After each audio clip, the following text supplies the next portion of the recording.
Hi everyone, welcome to Biswajit math study. আমরা tangent and normal অর্থাৎ স্পর্শক ও অভিলম্ব চ্যাপ্টারটি করছিলাম। গত ভিডিওতে তোমাদের বইয়ের যে কনভেনশনাল টাইপের এমসিকিউ কোশ্চেনগুলো রয়েছে তার 30 অবধি কমপ্লিট করেছিলাম। আজকে তার পরবর্তী অর্থাৎ 31 থেকে শুরু করে বেশ কয়েকটা কোশ্চেন সলভ করব। তো অবশ্যই তোমরা ভিডিওটি শেষ অবধি দেখবে এবং যারা এখনও চ্যানেলটি সাবস্ক্রাইব করোনি তারা চ্যানেলটি সাবস্ক্রাইব করবে। আর এই করানো অঙ্কগুলো পিডিএফ যদি কেউ নিতে চাও তাহলে তোমাদের হোয়াটসঅ্যাপ গ্রুপে জয়েন হতে হবে। সেই হোয়াটসঅ্যাপ গ্রুপে তোমরা পিডিএফগুলো পেয়ে যাবে। ভিডিওর নিচে আমি ডেসক্রিপশন বক্সে মোবাইল নাম্বার দিয়ে রাখবো, সেই মোবাইল নাম্বারে তোমরা আমাকে হোয়াটসঅ্যাপ করবে, আমি তোমাদের হোয়াটসঅ্যাপ গ্রুপে জয়েন করে দেবো। ঠিক আছে? তো দেখো, আজকের first problem question number 31। 3x² - 4y² = 12। পরাবৃত্তের যেসব স্পর্শক এক্স অক্ষের সঙ্গে 60 ডিগ্রি কোণ উৎপন্ন করে তাদের সমীকরণ কী হবে? ঠিক আছে, তাহলে যেসব স্পর্শক এক্স অক্ষের সঙ্গে 60 ডিগ্রি কোণ উৎপন্ন করে, ঠিক আছে, এই পরাবৃত্তের যেসব স্পর্শক তাদের সমীকরণগুলো চাইছে। তো আমরা এখানে সমীকরণটা সর্বপ্রথম লিখে নেব। 3x² - 4y² = 12। এটা পরাবৃত্তের সমীকরণ দেওয়া আছে। এখান থেকে আমরা dy/dxটা বের করব। ঠিক আছে, তারপরে একটা বিন্দু ধরে সেখান থেকে আমরা এই 1060 মানের সঙ্গে কম্পেয়ার করব। ঠিক আছে, তো আপাতত আমরা এখান থেকে dy/dxটা বের করে নিই। চলো, বুথ সাইডকে এক্সের সাপেক্ষে ডেরিভেটিভ করো, তাহলে এটা হয়ে যাবে 6x, এটা হয়ে যাবে 8y × dy/dx। 12 কনস্ট্যান্ট, এর ডেরিভেটিভ 0। ঠিক আছে, তাহলে এখান থেকে 8y dy/dx = -6x, বা এখানে এখানে মাইনাস থাকবে, মাইনাস কেটে দাও। তাহলে এখান থেকে dy/dx সমান তুমি পাচ্ছ 6x/8y। 3 দুগুণে 6, 4 দুগুণে 8, আর dy/dx = 3x/4y। ঠিক আছে, এখান থেকে আমরা dy/dxটা পেলাম 3x/4y। ঠিক আছে, তো আমরা এরপর মনে করব যে এই পরাবৃত্তের ওপর অবস্থিত h, k বিন্দুতে স্পর্শগুলি স্পর্শ করেছে, অর্থাৎ স্পর্শ বিন্দুটি।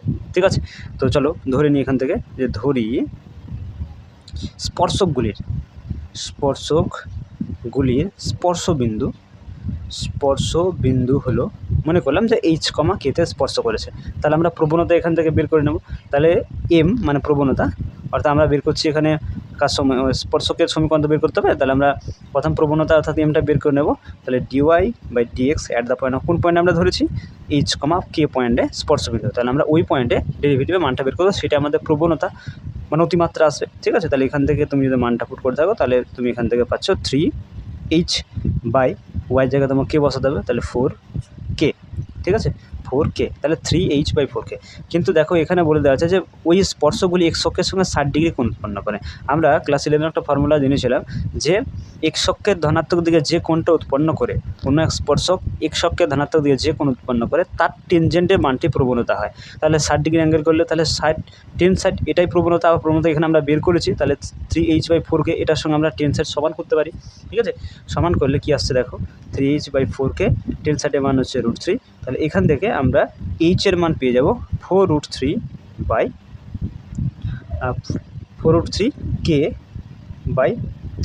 ঠিক আছে, তো এই যে যেটা পেলাম এটাকে 1 নম্বর সমীকরণের নাম দিয়ে দাও। ঠিক আছে, তাহলে এই সমান পাচ্ছি 4√3k/3। ওকে, এখন দেখো যে বিন্দুটা আমরা ধরেছি h, k, সেই বিন্দুটি আমার তো পরাবৃত্তের ওপর অবস্থান করছে, তাই না? তাহলে সমীকরণটা পরাবৃত্তের সমীকরণটাকে স্যাটিসফাই করবে, তাই তো? তাহলে h, k বিন্দুটি অধিবৃত্তের ওপর অবস্থিত। তাহলে সমীকরণটিকে স্যাটিসফাই করে অধিবৃত্তের সমীকরণটা দেওয়া ছিল 3x² - 4y² = 12। যদি স্যাটিসফাই করে তাহলে আমরা x এর জায়গায় h এবং y জায়গায় k বসাতে পারবো। তাহলে 3h² - 4k² = 12। ঠিক আছে, এখান থেকে 3 × h এর মানটা যদি এখানে বসিয়ে দিই, তাহলে 4√3k/3 তার হোল স্কোয়ার -4k² = 12। ঠিক আছে, এটা একটা সিম্পলিফাই করে নাও। তাহলে 3 × এটা 4 স্কোয়ার 16 থাকবে, √3 স্কোয়ার 3 হয়ে যাবে, এটা k² / 3 স্কোয়ার, তাহলে এটা 9 হয়ে যাবে, -4k² = 12। তাহলে এখানে 3 3 আর এখানে 9 সংখ্যা কেটে দাও। তাহলে এখানে পড়ে থাকছে 16k² - 4k² = 12। ঠিক আছে, আর এখানে 16k² থেকে 4k² যদি মাইনাস করো তাহলে এখান থেকে 12k² ইকুয়ালস টু 12 কেটে দাও, তাহলে এখান থেকে তুমি পেয়ে যাচ্ছ k ইকুয়ালস টু +-1। ঠিক আছে, k সমান +-1। আচ্ছা, আমরা যদি এখানে এইচ এর জায়গায় যদি আমরা এইচ সমান, যেটা আমরা এখন জানি, এইচ সমান জানি হচ্ছে 4√3k/3, এখানে যদি আমরা k এর মানটা বসাই তাহলে আমরা কী পেয়ে যাবো দেখো, 4√3 ইন্টু +-1/3। তাহলে এখান থেকে দেখো গুণ করলে তাহলে এটা হয়ে যাবে +-4√3/3, এটা পাচ্ছি এইচ এর মান। তাহলে আমার বিন্দুটির স্থানাঙ্ক ফাইনালে কি হচ্ছে দেখো, তাহলে এখন স্পর্শবিন্দুর স্থানাঙ্ক হবে, এখন স্পর্শবিন্দুর স্থানাঙ্ক হবে, ঠিক আছে। আচ্ছা, এইচ এর মান আমরা কত পেলাম, +-4√3/3, আর কে এর মানটা পেলাম +-1। তাহলে আমার বিন্দুগুলির স্থানাঙ্ক এটা হয়ে যাবে, বা বিন্দুটির স্থানাঙ্ক হয়ে যাবে এগুলো, ঠিক আছে। এখন এভাবে আমাদের স্পর্শকের সমীকরণটা চাইছে, স্পর্শকের সমীকরণটা আমরা এখান থেকে বের করবো, ঠিক আছে। তাহলে এখন +-4√3/3 +-1 বিন্দুতে স্পর্শকের সমীকরণ হবে, স্পর্শকের সমীকরণ, ঠিক আছে। y-y1 equals to dy/dx at the point of x1 y1 into x-1, এটা স্পর্শকের সমীকরণ হয়, তাই তো। এখানে মানগুলো বসিয়ে দাও, y-y1 এর জায়গায় তুমি কত বসাবে দেখো, y1 জায়গায় বসাও +-1, ঠিক আছে। তাহলে এখানে +-1 লিখো, ওকে। dy/dx at the point of x1 y1, এখানে আমরা মানটা বের করেছি, সেই মানটা আমাদের বা দেওয়া আছে √3 দেওয়া আছে, এখানে x1 মান হচ্ছে +-4√3/3, ঠিক আছে। তাহলে এখান থেকে হয়ে যাচ্ছে or y +-1 equals to √3x +-, এটা হয়ে যাবে গুণ করলে 4, আর এখানে √3/3, ঠিক আছে। তাহলে 3 কেটে দাও, আর y +-1 equals to √3x +-4, okay. আর y সমান হচ্ছে √3x +-4 +-1, R y equals to √3x +-3, ঠিক আছে। তাহলে এখান থেকে আমরা দুটো সমীকরণ পাচ্ছি, y সমান হচ্ছে √3x +3 একটা, আর y ইকুয়ালস টু √3x -3 একটা। তো এটা আমার অপশান সিতে রয়েছে, তাহলে option C is the correct answer, ঠিক আছে। এক কাজ করবে, এখানে যখন মাইনাসটা গুণ করছে না, এটাকে +- না লিখে এটাকে -+ লিখতে পারো, ঠিক আছে। এটা -+, হ্যাঁ, এটা হয়ে যাচ্ছে -+, ওকে। তাহলে এই -+টা এদিকে তোমার হয়ে যাচ্ছে +-, আর এদিকে যখন এটা গুণ হয়ে যাচ্ছে এটা তুমি -+ করে দাও, এটা -+ করে দাও, ঠিক আছে। -+ এটাকে করে দাও, তাহলে -+ করলে পরে কী হবে, এটা তুমি সহজে বুঝতে পারবে, এটা তোমার +-3 হবে, ঠিক আছে। তো option C is the correct answer, okay. Question number 32, এখানে একটা বিন্দু দেওয়া আছে F, G, সেই বিন্দু থেকে একটা বৃত্তের সমীকরণ দেওয়া আছে, সেই বৃত্তের অঙ্কিত স্পর্শকের দৈর্ঘ্য হচ্ছে, এই বিন্দু থেকে এই বৃত্তের ওপর একটা স্পর্শকের দৈর্ঘ্য হচ্ছে, দৈর্ঘ্য যেটা হবে সেটা ওই বিন্দু থেকে, মানে F, G বিন্দু থেকে এই বৃত্তের ওপর অঙ্কিত স্পর্শকের দৈর্ঘ্যের দ্বিগুণ হবে। আচ্ছা, তাহলে এখানে তোমার একটা সমীকরণ, চারটার মধ্যে কোনটা স্যাটিসফাই করবে, ঠিক আছে। তো প্রথমে আমরা এই F, G যে বিন্দুটা দেওয়া আছে সেই বিন্দু থেকে আমরা যদি এই বৃত্তের উপর অঙ্কিত স্পর্শকের দৈর্ঘ্যটা বের করি তাহলে সেটা কি আসবে, সেটা আসবে √, এখানে পয়েন্টটা আমরা পুট করে নেব, g² + f² + g², এক কাজ করে f² আগে লিখো, f² + g² -6, ঠিক আছে।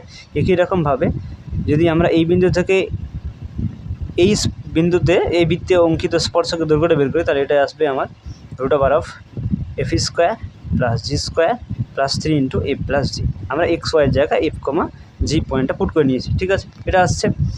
তো এখন এটা দ্বিগুণ বলে দেওয়া আছে, তাহলে এখানে আমরা দ্বিগুণ করে নেব, বুথ সাইড তুমি যদি স্কোয়ার করে দাও তাহলে এখান থেকে কী পাচ্ছ দেখো, √টা উঠে যাবে, তাহলে f² + g² -6 পড়ে থাকবে, 2 এর স্কোয়ার 4 হয়ে যাবে, আর এটা √টা উঠে যাবে, f² + g² + 3 × f + g, এটা হবে। এটাকে সিম্পলিফাই করে দাও, তাহলে এখান থেকে f² + g² -6, এটা গুণ করে এদিকে নিয়ে আসো, তাহলে -4f² -4g², এটা হয়ে যাচ্ছে -3 × 4 f + g = 0, ঠিক আছে। তাহলে এখান থেকে এটা মাইনাস করলে -3f² হবে, এটা -3g² হবে, আর এটা হয়ে যাবে -12f -12g, আর এখানে 6 থাকছে না, ইকুয়ালস টু 0 হবে। এখান থেকে তুমি যদি -3 কমন নিয়ে নাও তাহলে -3 কমন নিলে থাকবে এটা f square plus G square minus, sorry এটা মাইনাস না প্লাস হয়ে যাবে, এটা হয়ে যাবে 4f, এটা 4g, আর এখানে থাকবে +2 ইকুয়ালস টু 0। তাহলে এখান থেকে মাইনাস থেকে যদি ডান দিকে কনভার্ট করে নিই তাহলে f square plus G square plus 4f plus 4g plus 2 equals to 0। এটা দেখো কোন অপশানে রয়েছে আমার, G square plus F square, এখানে দেখো আচ্ছা অপশান ডিতে দেখো G square plus F square plus 4g plus 4f plus 2 equals to 0। তাহলে option D is the correct answer. Okay, question number 33, এখানে একটা উপবৃত্তের সমীকরণ দিয়েছে x² / 25 + y² / 9 ইকুয়ালস টু 1। উপবৃত্তের 5/√2, 3/√2 বিন্দুতে অঙ্কিত অভিলম্বের সমীকরণটা বের করতে হবে। চারটার মধ্যে কোনটা আসবে? তো প্রথমে আমরা উপবৃত্তের সমীকরণটা লিখে নিব, x² / 25 + y² / 9 ইকুয়ালস টু 1। এটা 1 নম্বর সমীকরণ নাম দাও। ঠিক আছে, যেহেতু অভিলম্বের সমীকরণ বের করতে হবে তাহলে আমরা এখান থেকে dx/dy বের করবো, অর্থাৎ সমীকরণের বুথ সাইডকে আমরা ওয়াই সাপেক্ষে ডেরিভেটিভ করবো। ঠিক আছে, তো চলো করো। 1/25 এটা কনস্ট্যান্ট থেকে যাচ্ছে, x² derivative 2x into dx/y, কারণ ওয়াই সাপেক্ষে আমরা ডেরিভেটিভ করছি। ঠিক আছে, এখানে 1/9 কনস্ট্যান্ট থাকলেও y² ডেরিভেটিভ হচ্ছে 2y, ডান দিকে 1 ডেরিভেটিভ 0। তাহলে এখান থেকে আমরা বের করবো dx/dy এর মানটা, তাই না? আচ্ছা, তাহলে আমার কী থাকছে 2x dx/dy বাই 25। ঠিক আছে, এখান থেকে হয়ে যাচ্ছে 2y/9 ইকুয়ালস টু 0, और 2x ইন্টু dx/dy এটা প্লাস দাও বাই 25, এটাকে ডান দিকে পাঠিয়ে না, তাহলে এটা -2y/9 হয়ে যাবে। ঠিক আছে, তাহলে এখান থেকে তুমি 2 2 কাটতে পারো, তাহলে এখান থেকে হয়ে যাচ্ছে তোমার x ইন্টু dx/dy, এখানে 1 রয়েছে, এটা 1/25 করে নাও, এদিকে -y/9, और dx/dy সমান হয়ে যাচ্ছে -y/9 ইন্টু x/25, এটা এদিকে যদি পাঠিয়ে দিই তাহলে ভাগ হয়ে যাবে, ভাগটা গুণ করলে পাল্টে যাবে, অর্থাৎ 25/x হয়ে যাবে। ঠিক আছে, অর্থাৎ পাচ্ছি -25x বাই, এখানে হচ্ছে সরি 25y, এখানে লিখে নিই, और dx/dy সমান হচ্ছে -25y/9x। ওকে, এরপরে আমরা অভিলম্বের প্রবণতা বের করব। ঠিক আছে, অভিলম্বের প্রবণতা, ঠিক আছে, অভিলম্বের প্রবণতার ফর্মুলা হচ্ছে dx/dy। ঠিক আছে, এক কাজ করো, এই মাইনাসটা এদিকে পাঠিয়ে দিতে পারো, এটা মাইনাস করে দাও। ঠিক আছে, তাহলে এটা প্লাস হয়ে যাবে। হ্যাঁ, এটা কথা হয় -dx/dy at the point of x1, y1। ঠিক আছে, তো -dx/dy সমান আমরা পেয়েছি 25y/9x। ঠিক আছে, তো এখানে আমাদেরকে যে পয়েন্টে বের করতে হবে সে পয়েন্টটা তো হচ্ছে 5/√2, 3/√2। তাহলে এখানে আমরা ওয়াইয়ের পরিবর্তে বসিয়ে নেব 3/√2কে, আর এখানে 9 × x-এর পরিবর্তে বসাবো 5/√2কে। ঠিক আছে, এটা একটু সিম্পলিফাই করে নাও, তাহলে এখানে হচ্ছে 3×25 = 75/√2, এটা হয়ে যাচ্ছে √2/5 × 9 = 45। ঠিক আছে, তো এখান থেকে তুমি √2 কেটে দাও, 5 দিয়ে কাটো, তাহলে 5 × 15 = 75, 5 নাম 45 হয়, এখান থেকে 3 × 5 = 15, 3 × 3 = 9, মানে এখান থেকে পাচ্ছ 5/3, তাই তো? তাহলে অভিলম্বের প্রবণতা হচ্ছে 5/3। এরপর অভিলম্বের সমীকরণটা বের করতে পারবে, অতএব অভিলম্বের সমীকরণ হবে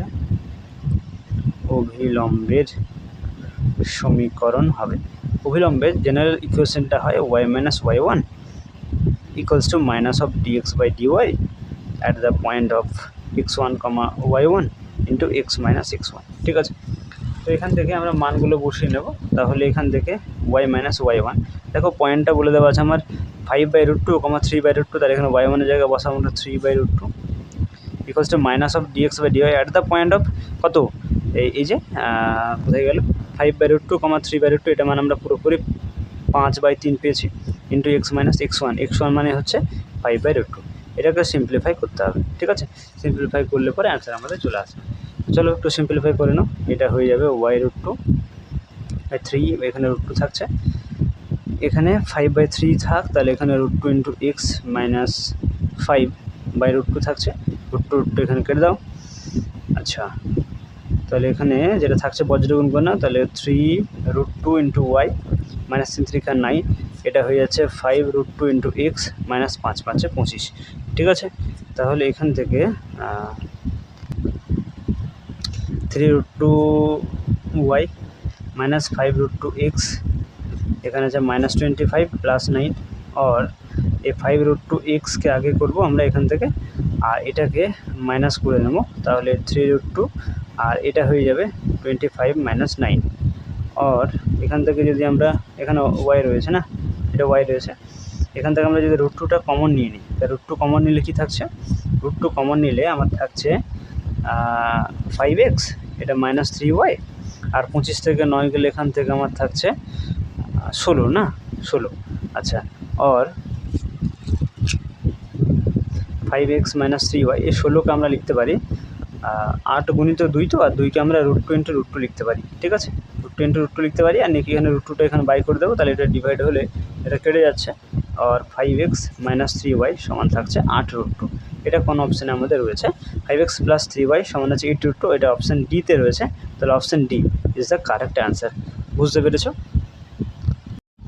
question number 34, x² - y² / b² = 1, এই পরাবৃত্তের ওপর একটা বিন্দু রয়েছে a√2, b, সেই বিন্দুতে অবিলম্বের সমীকরণটা এখানে দেওয়াই আছে, তাহলে আমাকে পি এর মানটা বের করতে হবে। তাহলে অবিলম্বের সমীকরণটা আমরা বের করবো, তারপর কম্পেয়ার করে এখান থেকে পি এর মানটা দেখবো কী আসছে। তো চলো সমীকরণটা আমরা পরাবৃত্তের এখানে লিখে নিই, x² / a² - y² / b² = 1। এটা 1 নম্বর। এই 1 নম্বর পরাবৃত্তের যে সমীকরণটা দেওয়া আছে, সেই সমীকরণের বুথ সাইডকে আমরা ওয়াইয়ের সাপেক্ষে ডেরিভেটিভ করব, কারণ এখানে অভিলম্বের সমীকরণের কথা বলছে, তো তাহলে আমরা অভিলম্বের সমীকরণ আমরা dx/dy পাই, তাহলে আমরা বুথ সাইড এই সমীকরণটাকে ওয়াইয়ের সাপেক্ষে ডেরিভেটিভ করব। ঠিক আছে, 1/a², এটা কনস্ট্যান্ট থাকবে, x² ডেরিভেটিভ হচ্ছে 2x, আর এক্সকে যেহেতু ওয়াইয়ের সাপেক্ষে করছি, তাহলে এখান থেকে আমার dx/dy থাকবে, মাইনাস 1/b², এটাও কনস্ট্যান্ট থাকলো, y² ডেরিভেটিভ হচ্ছে 2y, ওয়াইয়ের সাপেক্ষে করছি, তাহলে আমাকে এখান থেকে ওয়াই ডেরিভেটিভ 1 হয়ে যাবে, ডান দিকে 1 আছে, এই ডেরিভেটিভ তো 0 হবে। এখান থেকে চলো এখান থেকে 2x/² ইন্টু dx/dy, এটাকে ডান দিকে পাঠাও, তাহলে 2y ইন্টু 1/b² থাকবে, এখানে 2 কেটে দাও, আর dx/dy সমান হয়ে যাবে এখান থেকে হচ্ছে y/b², আর এটাকে পাঠালে এখানে x/a² রয়েছে, এটাকে পাঠাতে তাহলে a²/x হয়ে যাবে। ঠিক আছে, অর্থাৎ dx/dy সমান হয়ে যাচ্ছে a²y/b²x। ওকে, এখন আমাদের কোন পয়েন্টে বের করতে হবে, দেখো a√2, b পয়েন্টে, তাহলে সেই পয়েন্টে আমরা প্রবণতাটা বের করে রাখবো। ঠিক আছে, তাহলে অভিলম্বের প্রবণতা হবে,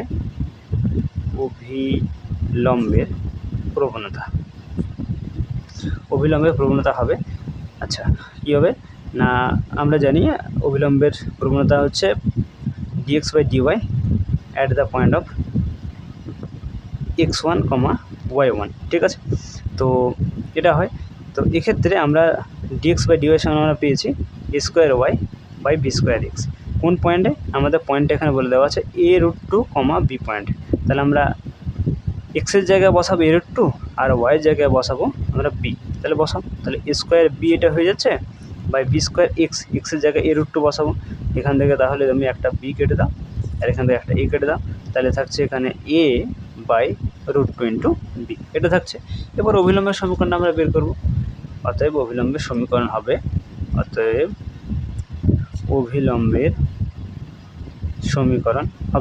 ঠিক আছে, অভিলম্বের সমীকরণ হবে, জেনারেল ফর্মুলা হচ্ছে y - y1 into minus of dx/dy at the point of x1, y1 into x - x1, তাই তো। তাহলে y - y1, এখানে y1 মানে হচ্ছে কোন পয়েন্ট আমাদের বলে দেওয়া আছে, পয়েন্টটা বলে দেওয়া আছে a√2, b, এই পয়েন্টে, তাহলে এখানে y1 মানে আমরা b বসাবো, মাইনাস এখানে dx/dy at the point of x1, y1, অর্থাৎ at the point of a√2, b, এটার মানটা বের করেছি, সেটা হচ্ছে a/√2 ইন্টু b এসছে, x - x1, x1 মানে হচ্ছে a√2। ঠিক আছে, এটাকে আমাদেরকে সিম্পলিফাই করতে হবে এবং যে সমীকরণটা দেওয়া আছে সেই সমীকরণের আকারে নিয়ে যেতে হবে, তাহলে এখান থেকে আমরা সহজেই কিন্তু কম্পেয়ার করে পি এর মানটা বের করতে পারবো। ওকে, তো এখান থেকে দেখো বজ্রগুণ যদি তুমি করো, তাহলে এখানে হয়ে যাবে তোমার √2b ইন্টু ওয়াই, এটা হয়ে যাবে তোমার মাইনাস √2b², আর এখানে এটা গুণ করলে -ax, এটা প্লাস স্কোয়ার ইন্টু √2, এটা হচ্ছে। এটা একটু সাজিয়ে নেব আমরা। তাহলে এই মাইনাস এক্সকে ডান দিকে বাঁ দিকে নিয়ে আসো, তাহলে এটা প্লাস এক্স, এখানে পড়ে থাকছে b√2 ইন্টু ওয়াই, আর এটাকে ডান দিকে স্কোয়ার √2 রয়েছে, এটাকে এদের পাঠিয়ে নাও, তাহলে প্লাস √2 ইন্টু বি স্কোয়ার আর X plus b√2 into Y. এখান থেকে তুমি কমন নিতে পারো √2, তাহলে এখানে থাকছে স্কোয়ার প্লাস বি স্কোয়ার। ঠিক আছে, তো এটাকে তুমি নাম যদি দাও তাহলে 2 নম্বর সমীকরণ নাম দাও। এখন অঙ্কে অভিলম্বের সমীকরণটা তোমার বলে দেওয়া ছিল এক্স প্লাস b√2 ওয়াই সমান P into square plus B square. Okay, এটাকে তুমি 3 নম্বর সমীকরণ নাম দিয়ে দাও। এখন 2 নম্বর 3 নম্বর যদি তুলনা করো, 2 নম্বর ও 3 নম্বর সমীকরণকে তুলনা করে পায়, সমীকরণকে তুলনা করে পায়, সমীকরণকে তুলনা করে পাই। তুলনা করলে দেখো সমীকরণ এক্স্যাক্টলি সব কিছু মিশে যাচ্ছে। এই পি এর জায়গায় আমার √2 রয়েছে, তাহলে এখান থেকে সহজে আমরা বলতে পারি পি সমান √2, তাই না? পি সমান √2, এটা অ্যান্সার হয়ে যাচ্ছে। এখন এটা তোমাদের অপশান এতে রয়েছে, তাহলে option A is the correct answer. ঠিক আছে, কোশ্চেন নাম্বার 35, x² = 4ay অধিবৃত্তের এমন অভিলম্বের সমীকরণ কী হবে যা x অক্ষের সঙ্গে 60 ডিগ্রি কোণ উৎপন্ন করেছে। তো এই অঙ্কটা এক্স্যাক্টলি কোশ্চেন নাম্বার 31-এর মতো। ওই 31 দাগের কোশ্চেনটাতে তোমাকে স্পর্শকের সমীকরণ বলছিল, যেটা x অক্ষের সঙ্গে 60 ডিগ্রি কোণ করছিল, এখান থেকে অভিলম্ব সমীকরণ চাইছে। তো এক্স্যাক্টলি ওই প্রসেসই হবে। ওখানে dy/dx ছিল, এখানে তুমি dx/dy বের করবে। ঠিক আছে, তো এটা তোমাদের বাড়ির কাজ থাকছে। ঠিক আছে, যদি না পারো তাহলে তোমরা পিডিএফ থেকে দেখে নেবে, পিডিএফ আমি করে দেবো। ঠিক আছে, চলো কোশ্চেন নাম্বার 36, এখানে y সমান দেওয়া আছে x/1 - x² বক্রের যেসব বিন্দুতে স্পর্শক x অক্ষের সঙ্গে 45 ডিগ্রি কোণ করে সেসব বিন্দুতে বক্রের অভিলম্বের সমীকরণ। দেখো এক্স্যাক্টলি এটাও কিন্তু কোশ্চেন নাম্বার 35-এর মতো। তাহলে এটাও তোমরা বাড়িতেই করে নেবে। যদি না পারো আবার বলছি পিডিএফ আমি করে দেবো। পিডিএফটা যখন তোমরা দেখবে তখন সেখানে কিন্তু এর সলিউশন পেয়ে যাবে। ঠিক আছে, তার আগে তোমরা বাড়িতে চেষ্টা করবে, তাহলে এটা তোমাদের বাড়ি কাজ থাকছে। ওকে, কোশ্চেন নাম্বার 37, y সমান দেওয়া আছে 2x + 7 সরল রেখার সমান্তরালে y² = 4x + 5 অধিবৃত্তের স্পর্শকের সমীকরণ কী হবে। তো দেখো আমার যে এখানে সরেখার সমীকরণ দেওয়া আছে, y সমান আছে 2x + 7। ঠিক আছে, এটাকে ধরো 1 নম্বর সমীকরণ নাম দিচ্ছি এই সরেখার সমান্তরাল। দেখো এই সরেখাটির আমরা 1 নম্বর সরেখাটি প্রবণতা কত হবে বলো। দেখো যে কোনো সরলরেখাকে আমরা y = mx + c আকারে যদি প্রকাশ করি তাহলে তার এমটাই প্রবণতা হয়। ঠিক আছে, এমটাই প্রবণতা হয়। এখানে দেখো y = mx + c আকারে দেওয়াই আছে, তাহলে সরলরেখাটির প্রবণতা তোমরা খুব সহজেই বুঝতে পারছো, এটা কত 2। ঠিক আছে, তাহলে সরলরেখাটির প্রবণতা 2। এখন এই সরলরেখার সমান্তরালে, সরলরেখাটার কথা বলছে না, সমান্তরালে, তাহলে একটা সরলরেখা প্রবণতা যা হয় তার সমান্তরাল সরলরেখা প্রবণতা কিন্তু এক্স্যাক্টলি ওইটাই হয়। ঠিক আছে, তোমরা ক্লাস 11-এ পড়েছো। তাহলে 1 নম্বর সরলরেখার ঠিক আছে সমান্তরালে সরলরেখার প্রবণতা হবে, সরলরেখার প্রবণতা কত হবে 2ই হবে, তাই না? সমান্তরাল সরলরেখার প্রবণতা কিন্তু সেম হয়, তাহলে 2 হচ্ছে। তাহলে এখান থেকে আমি জানতে পারছি যে স্পর্শকের আমার প্রবণতা কত হয়ে গেল, 2 হয়ে গেল। এখন যে অধিবৃত্তের উপর অপশান করছে সেই অধিবৃত্তের সমীকরণটা আমরা এখানে লিখে নেব, y² = 4x + 5, এটাকে তাহলে 2 নম্বর সমীকরণ নাম দেবো। স্পর্শকের সমীকরণ চাইছে, তাহলে এখান থেকে আমরা dy/dx বের করব। তাহলে বুথ সাইডকে x এর সাপেক্ষে ডেরিভেটিভ করো, এটা হয়ে যাবে 2y × dy/dx, এটা হয়ে যাচ্ছে 4 আর এটা হয়ে যাবে 0। ওকে, তো এটা কেটে দাও 2, তাহলে এখান থেকে dy/dx সমান তুমি পেয়ে যাচ্ছ 2/y। ঠিক আছে, 2/y। ওকে, এবার আমরা মনে করব যে স্পর্শবিন্দুটা, অর্থাৎ স্পর্শকের যে স্পর্শবিন্দু, ধরি স্পর্শবিন্দু a, b ধরে নাও। ঠিক আছে, স্পর্শবিন্দু হলো a, b, যে a, bতে আমার স্পর্শকটা স্পর্শ করছে। ঠিক আছে, তাহলে আমরা এই পয়েন্টে আমরা ডেরিভেটিভের মানটা দেখবো, তাহলে আমার সেটা স্পর্শকের প্রবণতা আসবে, তাই না? অ্যাট দ্য পয়েন্ট অফ কত a, b, তাহলে এখানে x এর জায়গায় a, y এর জায়গায় b বসাতে হবে, কিন্তু x তো নেই, তাহলে y এর জায়গায় আমরা b বসাবো, তাহলে 2/b পাচ্ছি। কিন্তু এখানে আবার দেখো আমরা কিন্তু এখান থেকে আমরা কি বলতো প্রবণতা আমরা 2 জানি, ঠিক আছে। স্পর্শকের প্রবণতা, স্পর্শকটি আমার 1 নম্বর সরেখার সমান্তরাল ছিল, তাহলে প্রবণতা এখান থেকে আমরা 2 বের করে রেখেছি। তাহলে 2/b সমান 2 হবে, 2 কেটে দাও, b সমান তুমি 1 পেয়ে যাচ্ছ, b সমান 1। তাহলে b সমান 1 হলে এর মানটা তুমি এই সমীকরণটিকে দেখো, a, bটা স্পর্শবিন্দু মনে করলাম। এখন a, bটা তো আমার এই অধিবৃত্তের ওপর অবস্থান করছে, তাহলে এই বিন্দুটা অধিবৃত্তটাকে স্যাটিসফাই করবে। এখান থেকে আমরা বি এর মানটা 1 বসালে এর মানটা পেয়ে যাব। তো চলো এর মানটা এখান থেকে বের করি, তাহলে স্পর্শ বিন্দুটা আমাদের কাছে ক্লিয়ার হয়ে যাবে।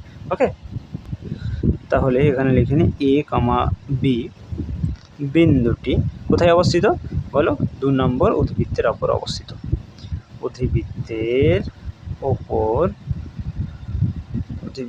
ওপর অবস্থিত, ঠিক আছে। তাহলে সমীকরণটাকে স্যাটিসফাই করবে, ঠিক আছে। তাহলে এটা হয়ে যাবে b² = 4a + 5। এখান থেকে আমরা b এর মানটা 1 বসিয়ে নেব, তাহলে 1 = 4a + 5।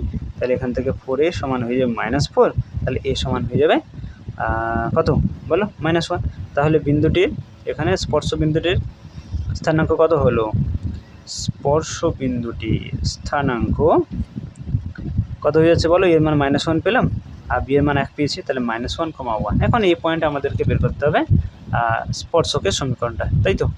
চলো, অতএব স্পর্শকের সমীকরণ হবে, অতএব স্পর্শকের সমীকরণ হবে, নর্মালি স্পর্শকের সমীকরণ হয় y - y1 = dy/dx at the point of x1, y1 x - x1।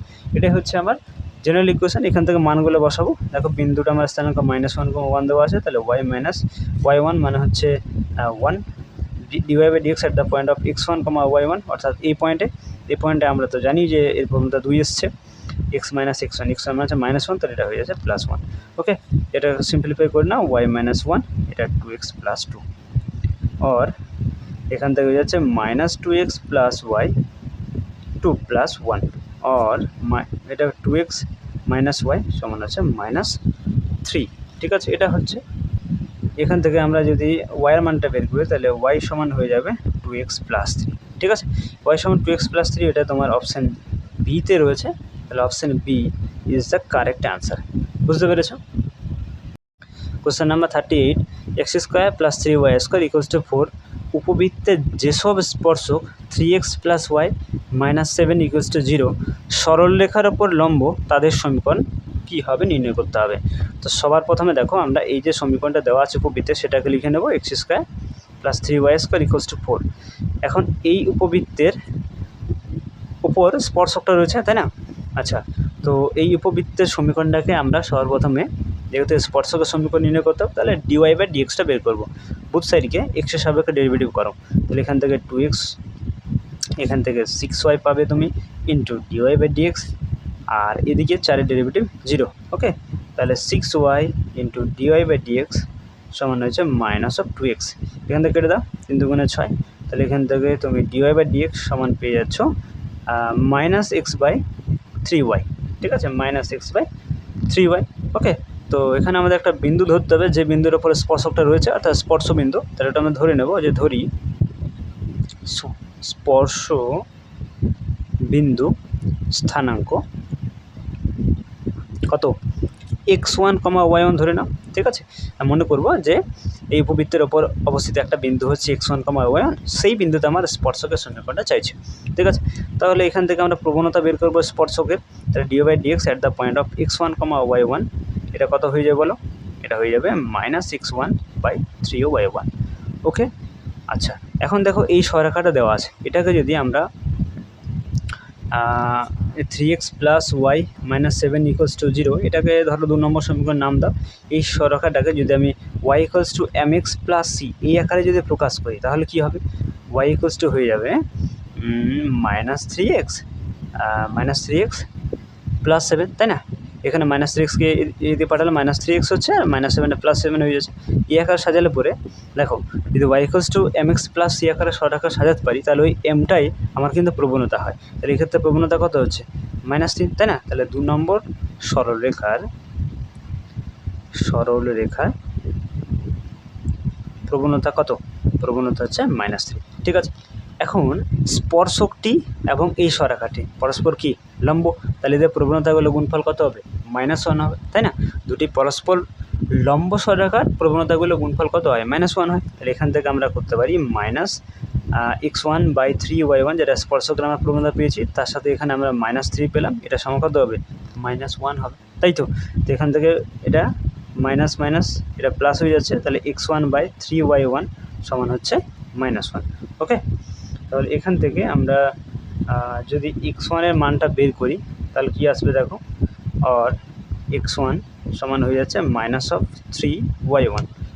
ঠিক আছে, সরি একটু ভুলে গেছি, এখানে 3 3 কেটে যাবে। ঠিক আছে, তাহলে এই 3টা থাকবে না, x1 সমান -y1 হবে। ঠিক আছে, x1 সমান হচ্ছে -1y1 হবে। ওকে, এখন এই যে আমরা বিন্দুটা ধরেছি সেই বিন্দুটা তো আমার অ্যাকচুয়ালি উপবৃত্তের অপর অবস্থান করছে, তাহলে উপবৃত্তের সমীকরণটাকে স্যাটিসফাই করবে, তাই তো? তাহলে x1, y1 বিন্দুটি 1 নম্বর উপবৃত্তের ওপর অবস্থিত, 1 নম্বর উপবৃত্তের ওপর অবস্থিত। ঠিক আছে, 1 নম্বর উপবৃত্তের সমীকরণটা দেওয়া ছিল x² + 3y² = 4। তো এখানে আমরা x1 সমান যেটা -y1 পেলাম সেটা এখানে বসিয়ে নেব। ঠিক আছে, তার স্কোয়ার এটা হয়ে যাবে 4। এখান থেকে y1 এর মানটা আমরা পেয়ে যাব, এটা y1 তার স্কোয়ার 3y1 তার স্কোয়ার = 4। তাহলে হচ্ছে 4y1 তার স্কোয়ার = 4, 4 4 কেটে দাও। তাহলে এখান থেকে আর y1 তার স্কোয়ার সমান 1 পাচ্ছ, আর y1 সমান হচ্ছে +-1। ঠিক আছে, তুমি এবার এখান থেকে তুমি x এর মানটা বের করতে পারো। x1 সমান কী হয়ে যাবে বলো? x1 সমান আমরা জানি তো -y1, এখানে -y1 এর মানটা কত পেলাম? +-1। তাহলে এখান থেকে তুমি পাচ্ছ x1 সমান হচ্ছে -+1। ওকে, x1 সমান পাচ্ছ -+1 আর y সমান হচ্ছে +-1। ঠিক আছে, এরপরে তুমি খুব সহজে স্পর্শকের সমীকরণটা বের করতে পারবে। তো চলো সমীকরণটা বের করে নেব। অতএব স্পর্শকের সমীকরণ হবে, ঠিক আছে, জেনারেল ফর্মুলা আমি যেটা জানি সেটা হচ্ছে y - y1 = dy/dx at the point of x1, y1 into x - x1। ঠিক আছে, তো এখানে y মানে এই যে পেলাম সেটা হচ্ছে +-1। ঠিক আছে, = dy/dx at the point of x1, y1, এটা মান তো আমরা অলরেডি পেয়েছি, সেটা আমাদের এসছে না, সরি এটা আমাদের বের করা হয়নি, এখানে বের করে নিচ্ছি। দেখো আমরা dy/dx at the point of x1, y1 এটা পেয়েছিলাম -x1/3y1 পেয়েছিলাম। তো এখানে মানটা বসিয়ে নেব। পয়েন্টটা আমরা কত পেয়েছি দেখো তো, এখানে -+1 আর +-1। তো এখানে বসিয়ে নাও, -x1 এর মান বসাও +-1, আর 3 × y1 এর মান বসাও -+1, তাই তো? সরি x1 এর মানটা হচ্ছে -+1 নাকি -+1। আচ্ছা, y1 এর মানটা হচ্ছে +-1, তাহলে x এর জায়গায় মান বসাচ্ছি, এটা মাইনাস করে দাও, এটা প্লাস করো, -+1 আর 3 × y1 এর মানটা বসাও +-1। তাহলে এখান থেকে দেখো কি থাকবে, এখানে প্লাস কেটে দাও, তাহলে এখান থেকে আমার 1/3 পড়ে থাকবে না, 1/3 পড়ে থাকবে। ঠিক আছে, তাহলে 1/3 থাকছে। আচ্ছা দেখো মাইনাস আর -+1 হচ্ছে +-1, আর এখানে +-1 কেটে যাচ্ছে, তাহলে আলটিমেটলি কত থাকছে? 1/3 পড়ে থাকছে। তো তাহলে এখানে তুমি dy/dx at the point of x1, y1, অর্থাৎ এই পয়েন্টে স্পর্শবিন্দু যে পয়েন্টে, সেই পয়েন্টে আমার মানটা আসছে 1/3। ঠিক আছে, ইন্টু x - x1 এর মানটা এই যে -+1, তাহলে এটা হয়ে যাচ্ছে y মাইনাস, এটা গুণ করাতে হয়ে যাবে -+1। ঠিক আছে, এই মাইনাসটা কেটে দাও, আর এখানে হচ্ছে 1/3, এটা গুণ করাতে হয়ে যাচ্ছে এটা মাইনাস প্লাসে মাইনাস না, তাহলে এখান থেকে হয়ে যাচ্ছে তোমার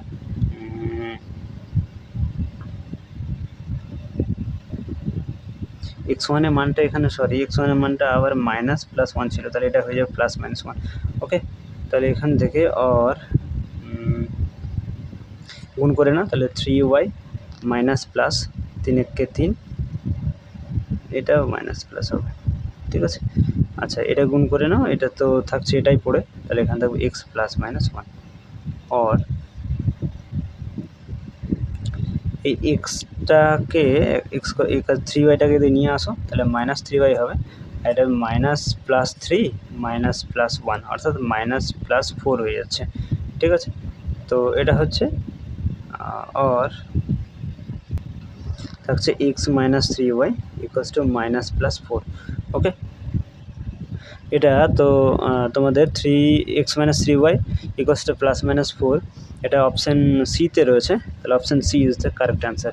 ঠিক আছে, কোশ্চেন নাম্বার 39, এখানে একটা পরাবৃত্তের সমীকরণ দিয়েছে 7x² minus 4y² equals to 28। পরাবৃত্তের যেসব স্পর্শক x plus 2y equals to 0 সরলরেখার উপর লম্ব, তাদের স্পর্শবিন্দুর স্থানাঙ্ক চাইছে। তো এক্স্যাক্টলি এই অঙ্কটা এখানে সমীকরণটা চাইনি, স্পর্শবিন্দুটা বের করলেই হবে। তো স্পর্শবিন্দুটা তোমরা তা পেয়ে যাবে।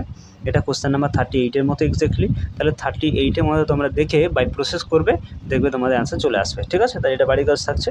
যদি না পারো তাহলে তোমরা পিডিএফ থেকে সলিউশনটা পেয়ে যাচ্ছ অলরেডি। ঠিক আছে, তো চলো এটা তোমাদের বাড়ির কাজ থাকছে। কোশ্চেন নাম্বার 40 দেখো, এখানে y² সমান দেওয়া আছে x³ বক্রের m² m³ বিন্দুতে যে স্পর্শক, ঠিক আছে, যদি এই বিন্দুতে বক্রের অভিলম্ব হয় তাহলে m ইন্টু ক্যাপিটাল M এর মানটা কী হবে। তাহলে এখান থেকে তুমি দেখতে পাচ্ছ যে অভিলম্ব স্পর্শক এবং দুটাতেই আমরা কি করব না প্রবণতাগুলো বের করব, প্রবণতা বের করে আমরা m এর মানটা বের করার চেষ্টা করব। ঠিক আছে, তো চলো প্রথমে সমীকরণটা এখানে লিখে নেব, y² সমান হচ্ছে x³। ঠিক আছে, y² সমান হচ্ছে x³, এটাকে নাম দাও 1 নম্বর সমীকরণ। ঠিক আছে, প্রথমে আমরা স্পর্শকেরটা বের করি, প্রবণতাটা। ঠিক আছে, তো স্পর্শকের প্রবণতাটা বের করে আমাদেরকে বের করতে হবে dy/dx। তাহলে বুথ সাইড আমরা x এর সাপেক্ষে ডেরিভেটিভ করব, তাহলে 2y ইন্টু dy/dx, এটা হয়ে যাচ্ছে 3x²। আর এখান থেকে dy/dx সমান তুমি পেয়ে যাচ্ছ 3x²/2y। ঠিক আছে, এখন কোন পয়েন্টে বের করতে হবে, দেখো m² m³ পয়েন্টে। তো চলো সে পয়েন্টে আমরা মানটা বের করে নিই, dy/dx at the point of কত m² m³, তাই তো। এক্সের জায়গায় বসাও 3 ইন্টু এক্স জায়গায় তুমি বসাও m²,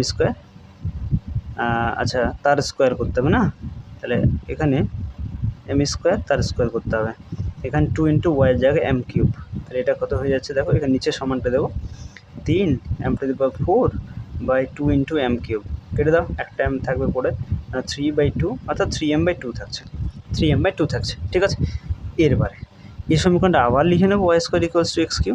এটাকে এরপরে আমরা এই অভিলম্বের প্রবণতাটা বের করবো, তাহলে এখান থেকে আমরা dx/dyটা বের করবো। ঠিক আছে, তাহলে এখান থেকে হয়ে যাচ্ছে 2y, আর এখান থেকে পেয়ে যাচ্ছে তোমার 3x² ইন্টু dx/dy। ওকে, এটাকে বাঁ দিকে নিয়ে আসো, তাহলে মাইনাস 3x² dy/dx সমান হচ্ছে মাইনাস 2y। ওকে, তাহলে এখান থেকে তুমি dy/dx সমান পেয়ে যাবে, মাইনাস dy/dx সমান পেয়ে যাবে মাইনাস 2y/3x²।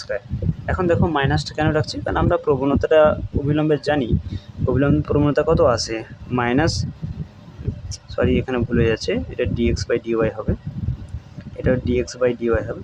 অবিলম্বের প্রবণতা জানি minus dx/dy at the point, মানে যে পয়েন্ট আমরা অবিলম্বটা অবস্থান করছে। ঠিক আছে, তো আমাদের এখানে পয়েন্টটা বলে দেওয়া আছে m² m³, তাহলে বসিয়ে নেবো আবার 3x/dx/dy, এখানে পয়েন্টটা বসাও, সেটা হচ্ছে m² m³, তাই তো।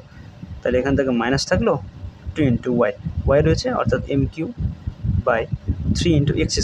তাহলে m² তার স্কোয়ার করলে পরে এখানে কী হয়ে যাবে, m⁴ হয়ে যাবে, তাই না। এখানে কেটে দাও, তাহলে একটা m পড়ে থাকবে, আর এখান থেকে তুমি পাচ্ছ minus dx/dy at the point of m² m³, এটা হয়ে যাচ্ছে মাইনাস 2/3m, এটা পড়ে থাকছে।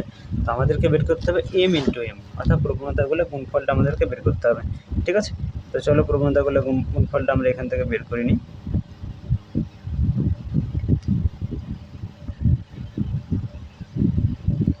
আমাদেরকে এখান থেকে বের করতে হবে স্মল m ক্যাপিটাল M এর মানটা। ঠিক আছে, আমরা এদের যদি সমান করে নিই, মানে যেটা পেলাম 3m/2, যেটা স্পর্শকের প্রবণতা পেলাম, আর এদিকে পেলাম অবিলম্বের প্রবণতা, সেটা হচ্ছে 2/3m। এখান থেকে আমরা বজ্র গুণ করলে কি পেয়ে যাবো, 3 × 9 m ক্যাপিটাল M, আর এদিকে হয়ে যাচ্ছে তোমার -4। ঠিক আছে, তাহলে এখান থেকে স্মল m ক্যাপিটাল M সমান হচ্ছে -4/9। ঠিক আছে, তাহলে এটা মান আমি বের করতে বলছে, তা সেটা আমার চলে এলো -4/9। এটা আমার অপশান ডিতে রয়েছে, তাহলে option D is the correct answer. আশা করি তোমরা প্রত্যেকেই বুঝতে পেরেছো। ঠিক আছে, তো আজকে এই অবধি থাক, দেখা হচ্ছে পরবর্তী ভিডিওতে। ওকে।